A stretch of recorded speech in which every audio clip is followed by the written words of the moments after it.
You're welcome to the faculty. The faculty is a public affairs program on Delta Broadcasting Service Television every weekday. And to this faculty, we're going to be looking at a very important discussion that has happened and transformed the lives of many Nigerians, nay, inhabitants of the world. I'm talking about the recent war ongoing in the Middle East between the United States, Israel on one side, and Iran, and of course proxy nations around the Middle East being collateral damages arising from the complications and implications of this war. The grand issue here is the impact on the oil pricing. There have been speculations before now that any war in the Middle East will spiral the price of crude oil, the Brent crude. And as I speak with you, the price has gone higher than expected, over 50%. And that has translated to the pump price of fuel and diesel in so many other countries. We're centralizing our discussion to Nigeria. In the last 48 hours, the pricing of fuel, AG, and kerosene in Nigeria has gone up by over 50%. Nigerians are groaning that this is not necessary because the issue is not premeditated and the refineries and the fuel stations already have stock of fuel before the war. But then the marketers are not seen from that angle. It's always an opportunity for them to exploit the end users, you and I.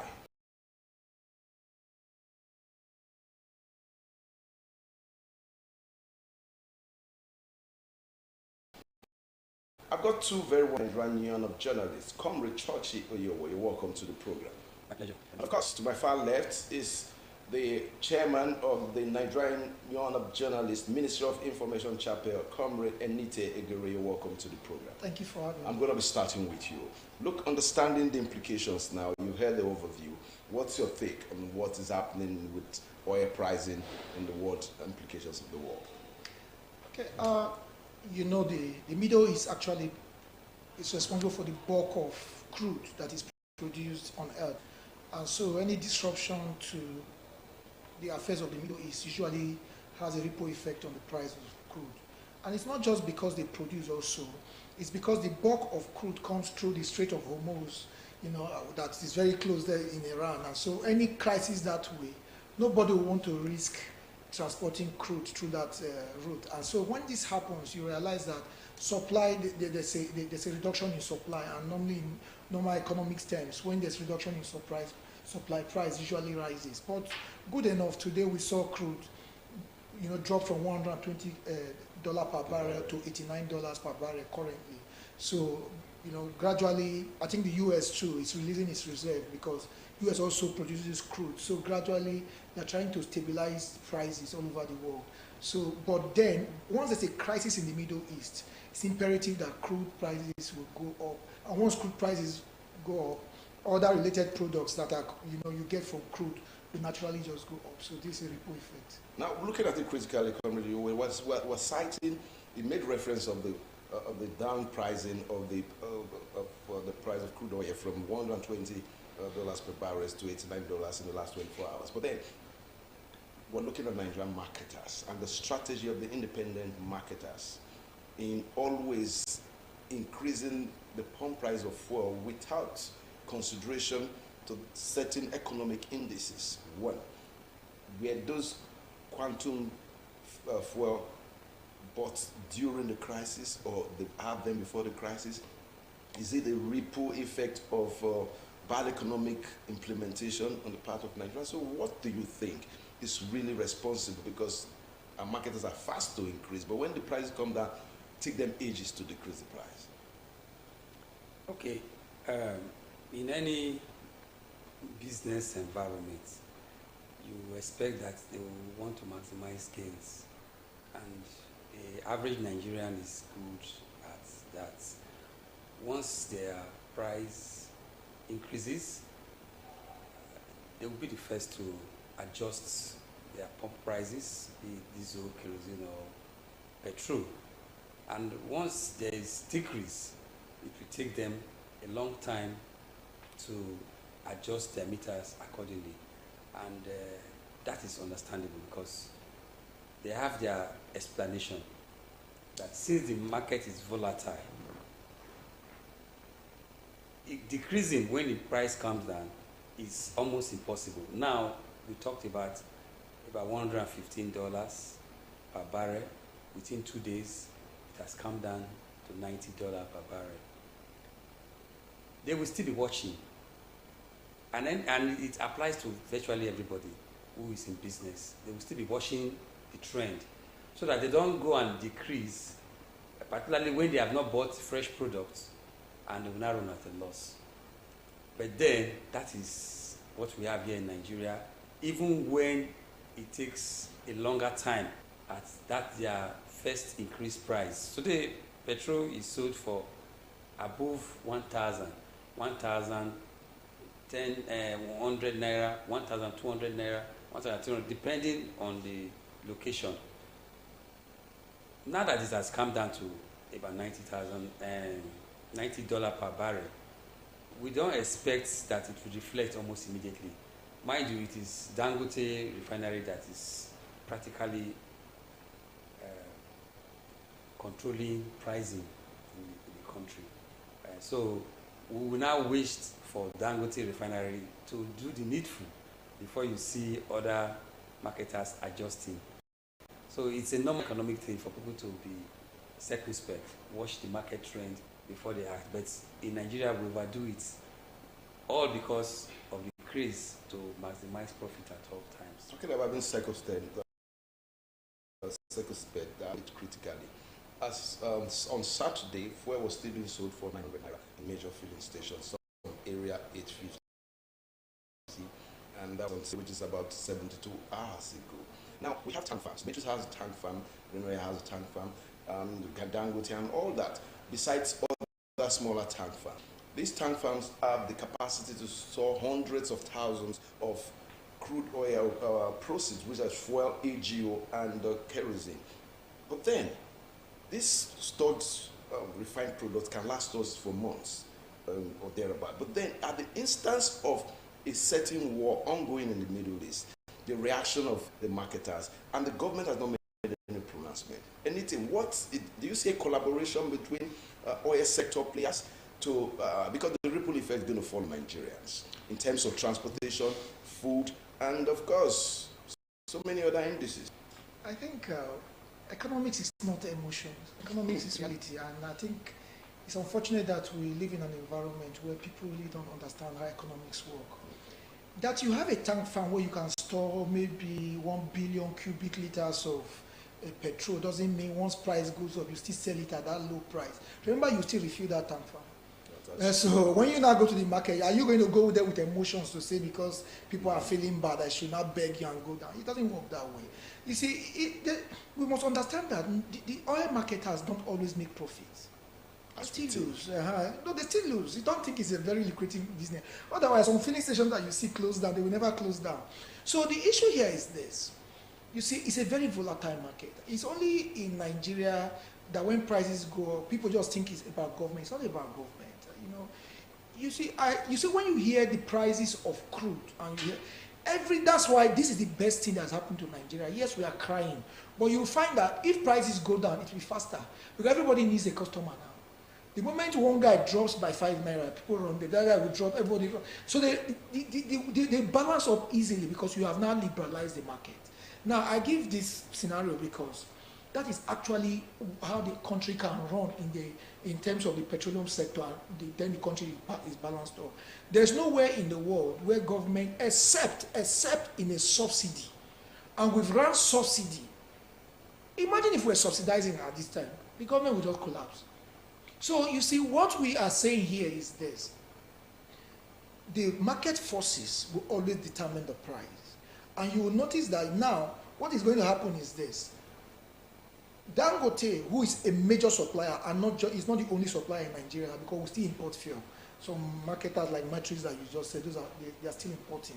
Now, what will now happen here? Dangote, there will be a price war. Either those importers will, because now as crude has dropped, it has dropped globally. So the amount they are using to bring crude through will drop. So Dangote too will drop. So everybody is going to. That competition will still be there. So it will take some time. It might be 24 hours, it might be 48 hours, but definitely it will drop because that is how market is essential. They will go to market tomorrow to still buy more. So now let's look at the implications, commercial implications on other areas of our lives and livelihood. Prices of foods and services are likely going to go up. Prices of transportation. What is the implication? Is social dynamic implication of this over 50% price of oil? Because as I speak, the price I've just gotten in Asaba is 7,400.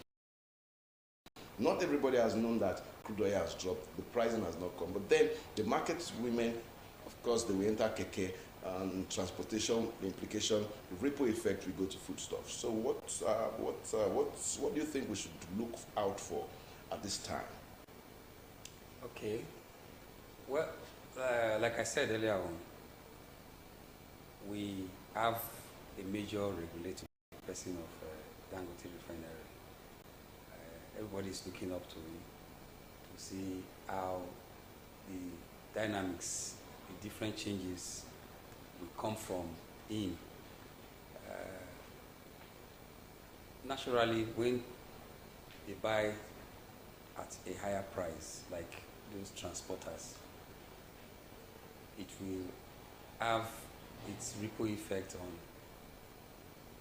traders, those who carry out one form of service or the other, manufacturing sector. It will have its telling effect on them. So we expect price increases, particularly in commodities at this material time. But what I envisage now is most of these service providers, like transporters, I don't see an immediate increase in their services because it's still unstable. The market is still unstable.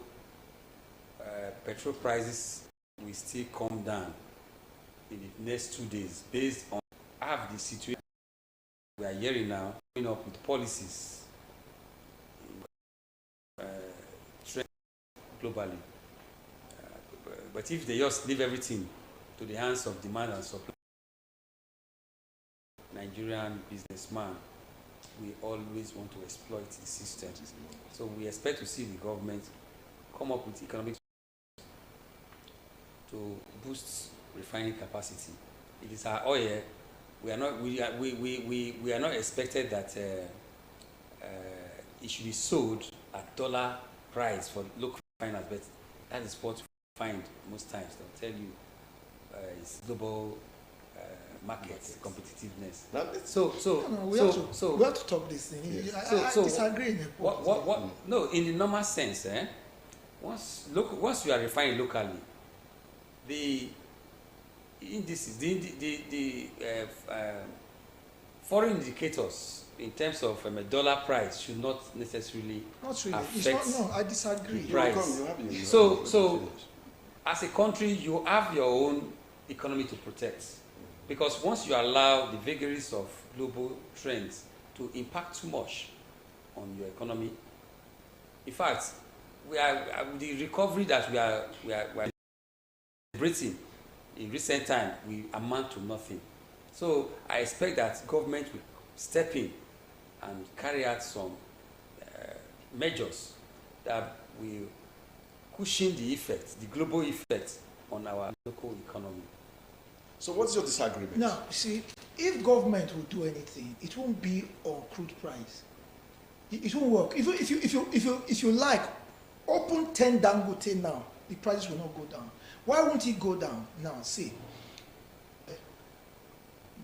there's none. In my village is there. In your village is there. There's none. So let's do a joint venture.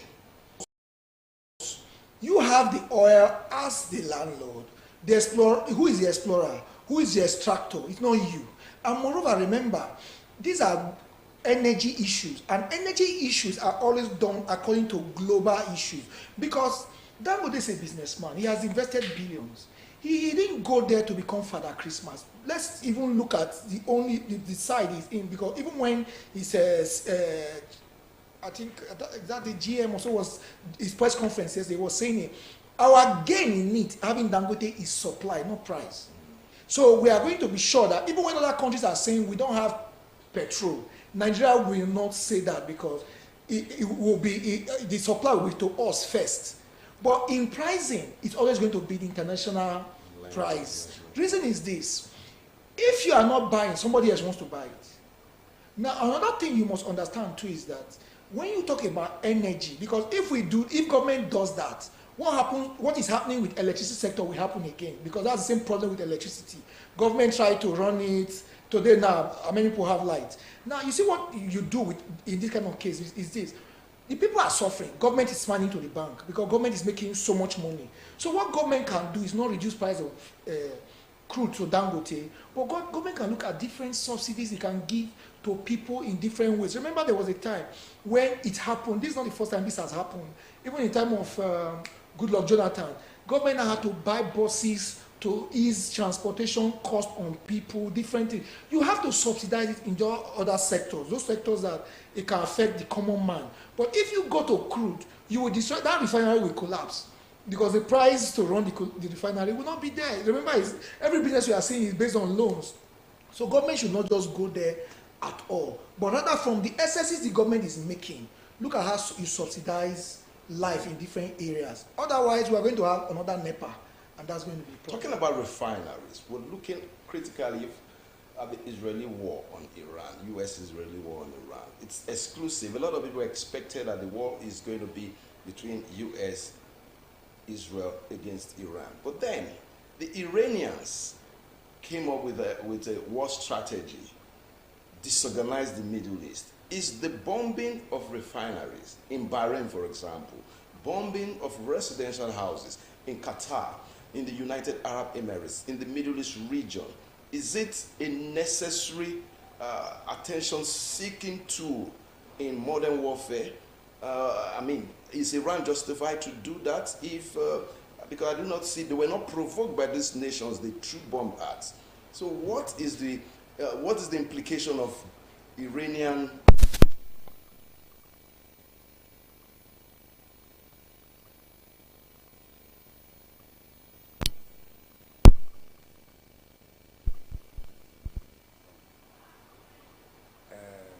Iran has always been pursuing the nuclear rearmaments plans for its country.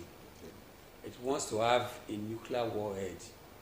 And for a country like US, Israel, and other nuclear powers, they felt that Iran is not matured enough for a nuclear warhead. Otherwise, it will use it to destroy its neighbors. And from the actions that Iran has taken now, attacking what they perceive to be United States interests in neighboring countries, it now makes sort of justify the fears that it is not matured enough to have a nuclear warhead. So what Iran has merely done is attack US interests. Some of these oil companies, the refineries, Western countries, they have interest there.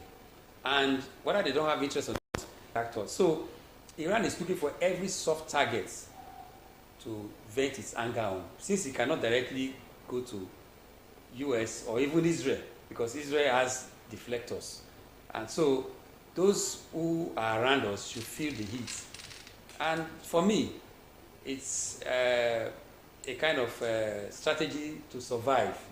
Iran must attack anyhow its places, but there are countries where they don't have crude oil, like in Europe, in Asia, and you see higher costs of goods and services, which will invariably affect us because we also import from them. We import refined products from them, and we import other things that have their multiplier effects from oil production and refining. So anyhow, we just have to look at means to solve the problem globally. It's not something that we Africans have control over, but we can lend our voices. Where we need to condemn, we condemn. Where we need to appeal, we appeal.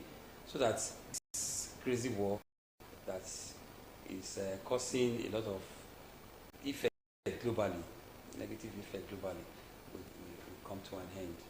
40 years, about 30, 40 years, Netanyahu has been saying that Iran has been building a nuclear warhead or whatever. But for this 30 there has been no nuclear warhead. Now, Iran, of all times they've met, Iran has been saying, we are building, using nuclear for energy purposes. That has been Iran's own explanation. Meanwhile, the International Atomic Agency has gone to Iran. They didn't see any nuclear thing. They've been there. The recent war that ended between Hezbollah and Israel, and when Israel attacked Iran, even US went to bomb Iran, said they've bombed the nuclear facility. They all said that. And even Donald Trump came to say he has finished it. Now, in a few days to when the war started, even Donald Trump said the meetings were progressing very well. So who is now the aggressor? Let's go on fact. Because every time the Western world has attacked any country, the issue has been nuclear. They did it in Libya, no nuclear issue. They did it in Iraq, no nuclear. Now it's in Iraq. Listen, you see, I always say this is another colonialism system. Recently, he went to Venezuela. Because of oil, he went there. He has done it. Now he has gone to Iraq. Now, see, it's good to watch Western media. How can you tell me you are going there because of nuclear? But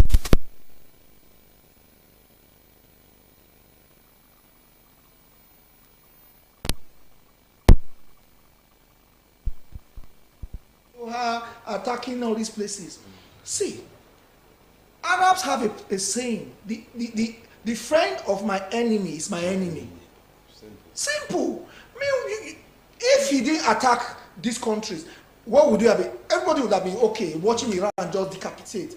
Now he has, because that is a war plan. They have looked at it. If I cannot attack you in America's street, I will attack your economy through your proxies here too. So they are all is fair in war. So if you are a friend to a criminal, when police are arresting the criminal, you might be arrested. That's what's happening to Qatar. That's what's happening to everybody in that area. And funny enough, even Spain, is Spain agreeing to go with US? No. The King of Spain says this is not our war. Even UK, is UK agreeing to go? UK say you can use our bases for defense purposes because it doesn't make sense. It's just that they just want to kill a dog by calling it a bad name. So the US is just misbehaving. Israel also is not acting right. You cannot be the smallest country in that region and yet want to put everybody down. See, we're not here to discuss Bible. This is world politics. You cannot just think that everybody must kowtow to you. So Iran too has held their breath. Iran has been under sanctions for how many years? And yet they're still moving. So US just wants to destroy that country. But funny enough, the people are still resilient. There's no country that doesn't have an opposition. Even in the US, not everybody voted for Trump. It's not that they're not violent. In Iran, you have people that will protest against the current leaders. So you don't go there and say, because they are protesting, you must destroy the leadership. They are a sovereign nation and allow their sovereignty to stand. Yes, looking like America is taking so much powers into his hands, trying to be the world umpire, the world-class prefect, and of course, decision maker. If you're just joining us, this is the Faculty, a public affairs program on Delta Broadcasting Service Television. And of course, we are looking at the US-Israeli war on Iran.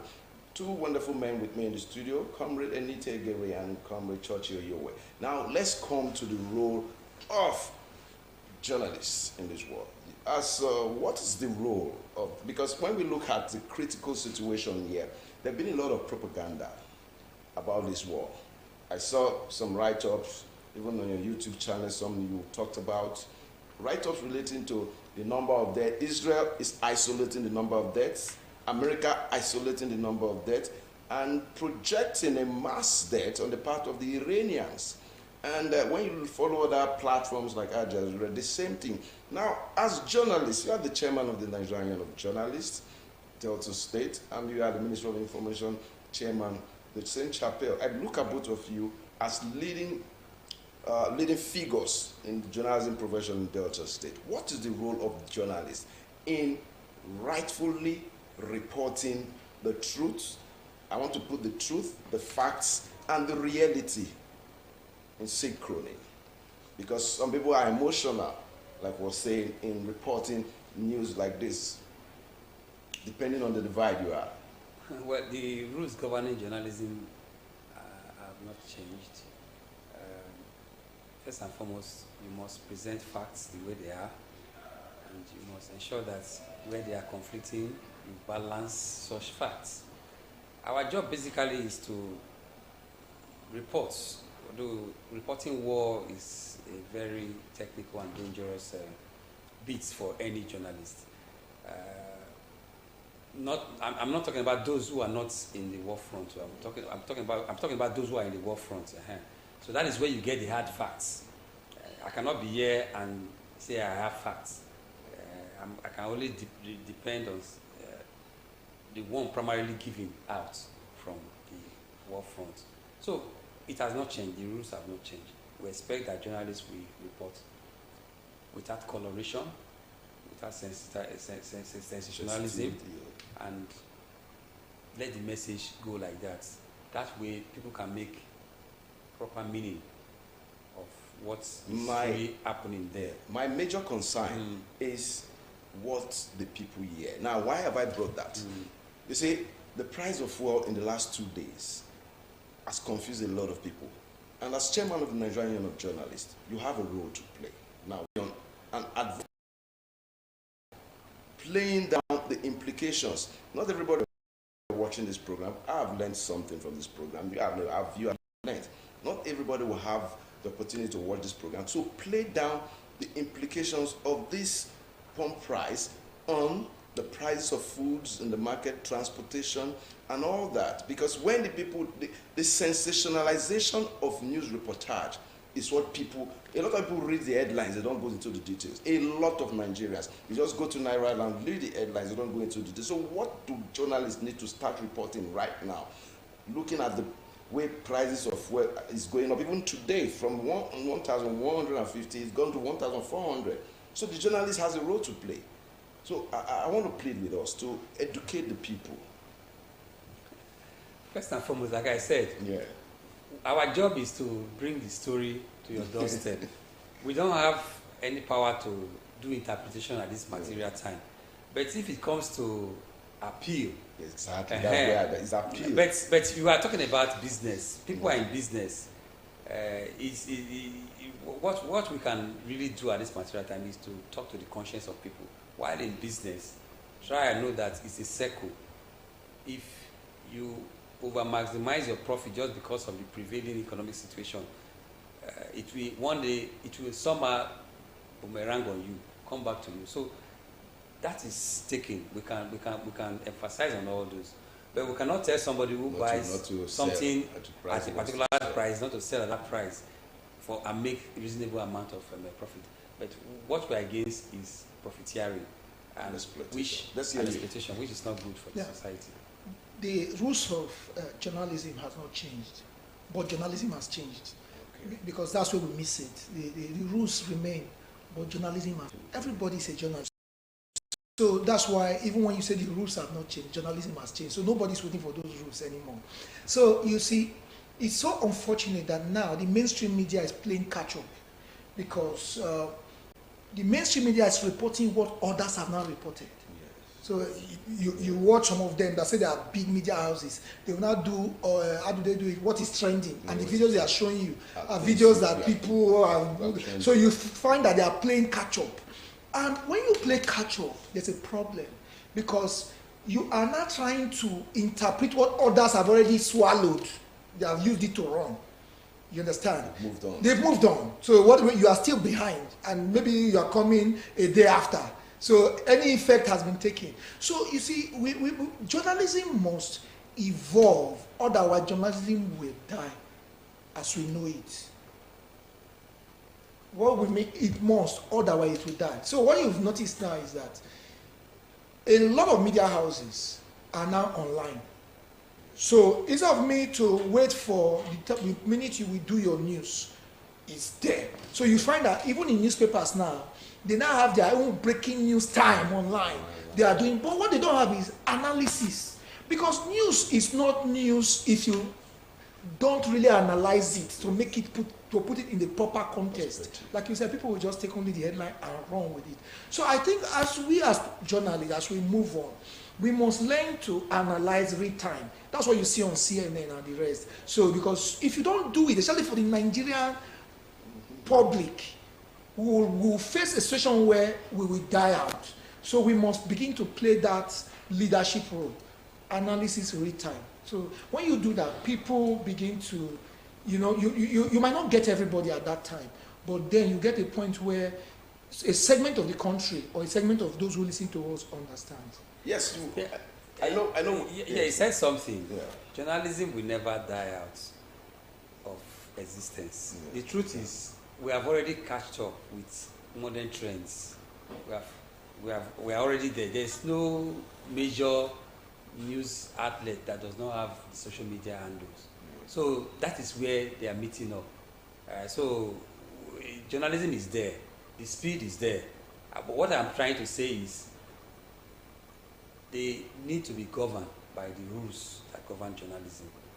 The speed is always there. For long, we have encouraged even our members to also be trained, even if they train themselves, in new media technologies. So it's not something that, except as an individual, you refuse to upgrade yourself. That is when you fizzle out. But the profession will continue to remain relevant. No, well, let's look at it this way, because we are talking as journalists, and none of us saying they don't have handles. I give real instance because on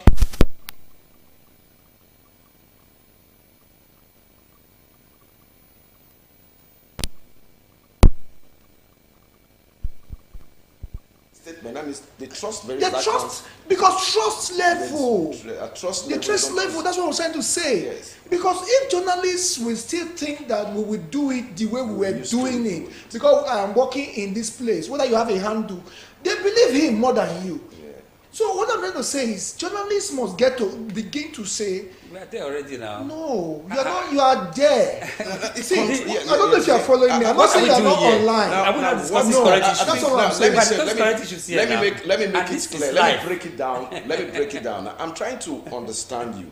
The implication of what you're saying is that there are some people that will tune into a certain radio or TV station, for example. They will say, please, this is not a Nigerian station, or this is a government station. They will not say the truth.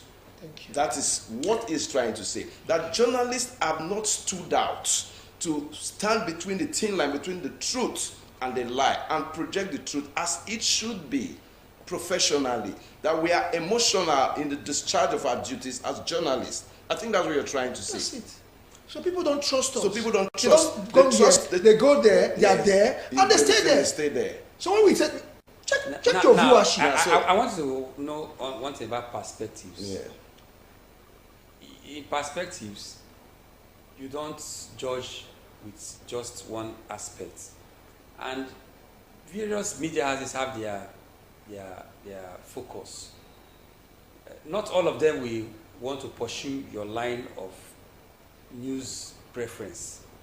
So as long as, for example, government media house, they have their line of preference. Yes. That is correct under the perception of perspectives. That is their angle. So you cannot blame them for saying this is what makes news to us. Yeah. What makes news to you may be different from what makes it to the other person. But the news should be news. What is important is you appreciating all of them. Let the people know what to appreciate. So you cannot. Everybody have their. What about? Sorry to cut you off, Churchy. What about what makes news to you now as maybe a government handle? What if the facts are distorted in what makes news to you? That is wrong. Is it in line with That is with wrong. What you're talking about And that is why distortion. people don't That is trust what- us. that's what- Distortion is not allowed. So that means what we are saying in essence is the profession is come under the scrutiny of people right now. See, There's lack of BBC trust. is government owned. Yes, but the But government. And that's why till this day, it still feels, if you hear a news from BBC, it has integrity.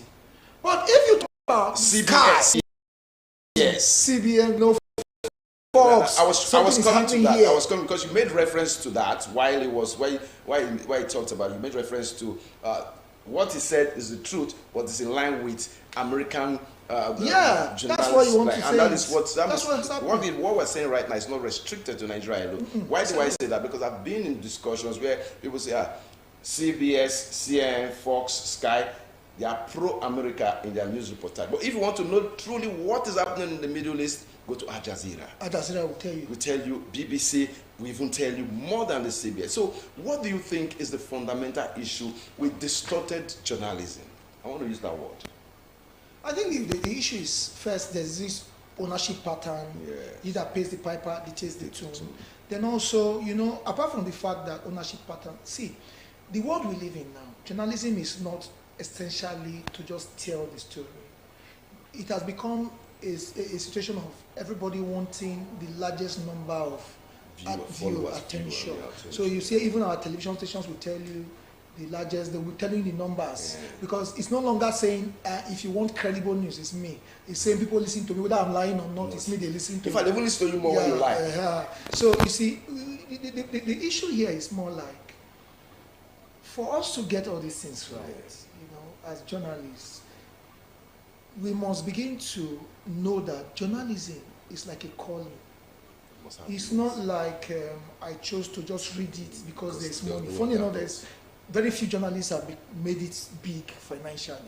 And, you know, so if we know that the reason we are in is for the people, because journalism actually is for the people. They're supposed to be the mouthpiece for those people who cannot speak. That's who we are. Unfortunately, we are not speaking for ourselves. Many of us are speaking for ourselves. So if you look at people like Amanpour came into limelight through the Bosnia War, where she risked her life to give reports. Now, who is supporting Iran? Nobody. Those days in wars, you could see who. You could say Nick Robertson is here. This is his person.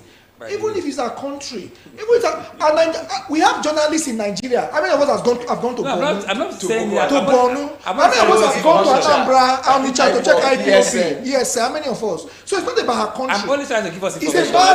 That's our country. It's about her passion. Yes. Farid, if you listen to Farid Zakari, he's a doctor. Farid talks, and you're like. It gives you the full perspective in a CNN that is pro-America. Farid will tell you the truth. So you don't like him, you don't like him. But he has told you the truth. Now, so I think that's about truth. You see, when you say truth is relative. It's relative. No, it's when you are lying that you use truth is relative. Truth, when you are lying, you can only present facts from your perspective. No. The truth is a continuum. You can never get to truth and say this is the exact truth. Truth is a continuum. You bring your fact, I bring my fact, then let people who are reasoning make sense out of it. So can America tell us that in a truth, they saw nuclear this in Iraq? That is the propaganda. Can they tell us they saw in Libya? No, when you attribute truth to somebody, no, what we're trying to say is the person's perspective. Yes, it's not the truth. If you scrutinize it, you see that there are some flaws in whatever the person has said. However, looking at the last line of sentence you've just given, that if America truly found the intention of what they speculated in those countries, it is no. Why do I say that? Because it's now clear that they are after individuals that do not align with regime change. Even Trump said it's regime change. It's not nuclear issue. So is the American issue, issue a globally acceptable issue in tackling is the American way in tackling international politics or interfering into sovereign countries is in line with international best practices? No. Funny enough, it contravenes all rules. United Nations, every rule it contravenes. But you see, nobody's talking. The European Union is quiet. No, nobody is talking because everybody now, or apart from America, seem to be weak. China is not talking, not because it's weak, because it knows that it's not yet time to talk. It's still building its strength. When the domestic economy in China can hold China, then you will hear the voice of China. Russia, as I yesterday spoke, Putin said he spoke with Donald Trump on it, and yet it was very hard. I think that's why Donald Trump is doing that's why the oil price came down, because now Russia is ready. They don't have the money now, and they are scared because Russia doesn't have financial strength. But India is growing. There are a lot of people who are growing against America now. So what America is doing it suits them for the now. But on the long term, how are they going to cope with? Because now the Middle East has been fragmented totally. Because whether you like it or not, Iran has made a point. It might be me today. Can be you tomorrow. So everybody now has to be very careful strategically on how they go. So America is not helping the world; it's making the world more unsafe. An embassy was bombed in Europe yesterday. Now America is releasing an advisory about Nigeria, that their embassy, people have to be careful in Nigeria, because they have now gone to distort the honestness. So anything can happen. The world is not as safe as it should be now because of what they've done. So I hope that countries should be able to speak, but then because of financial economic strength now, a lot of countries cannot speak. Yeah, just like your opinion as we round up. Well, we need a stronger United Nations, irrespective of the role that the superpowers are playing, because the superpowers are barely there for their interest. They don't want to interfere in each other's interest, and that is not good for the integrity of the United Nations. The United Nations should speak up and allow the world to know the directions that things should go. United Nations will speak up and allow the world to know the direction. 1 minute for you, Anita, please. Yeah, I just want to say the United Nations is almost useless. Why do I say so? All the resolutions they've passed, none America has obeyed. So and no consequences. So nothing. Well, it's been a very, very wonderful and informative, incisive discussion with. Today we've been discussing the U.S.-Israeli war on Iran and the impact in global oil prices, most importantly, pump price of fuel and diesel and kerosene in Nigeria. Two very wonderful gentlemen who are doing justice to that topic in the studio.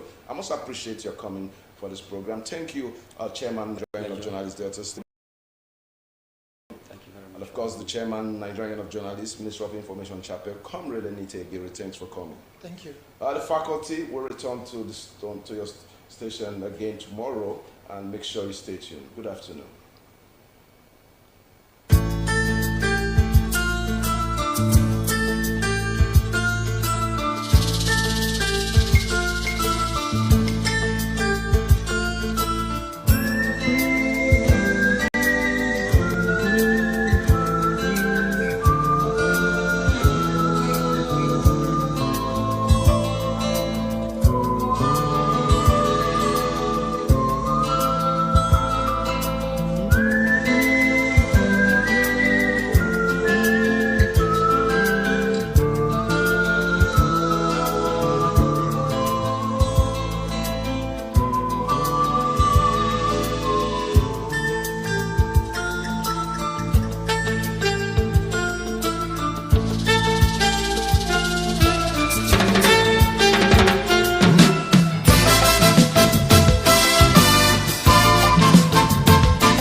She wants to be.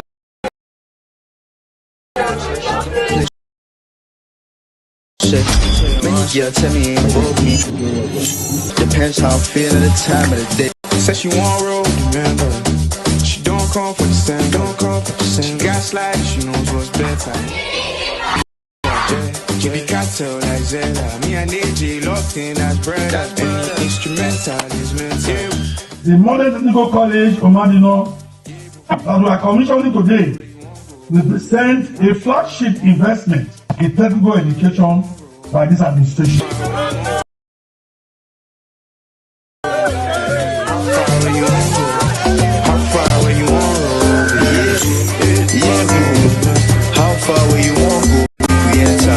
My power, I special. Take you where you never been before. Asambulu, I'm precise, Suachi. He tell I was in every day. We know the tire, we be like a bag. She said she knows me.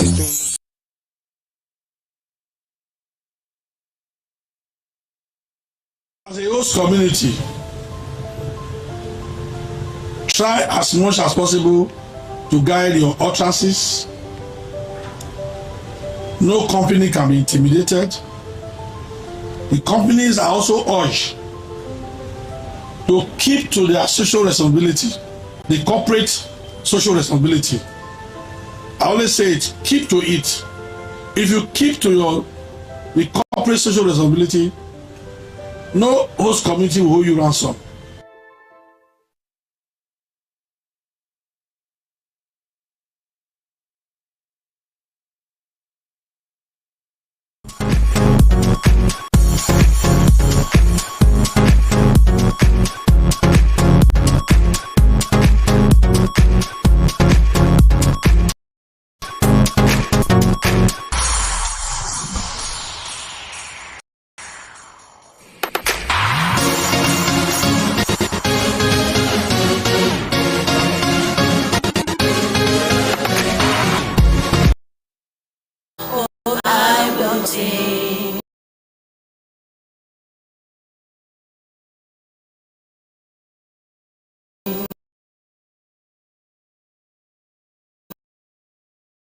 Of the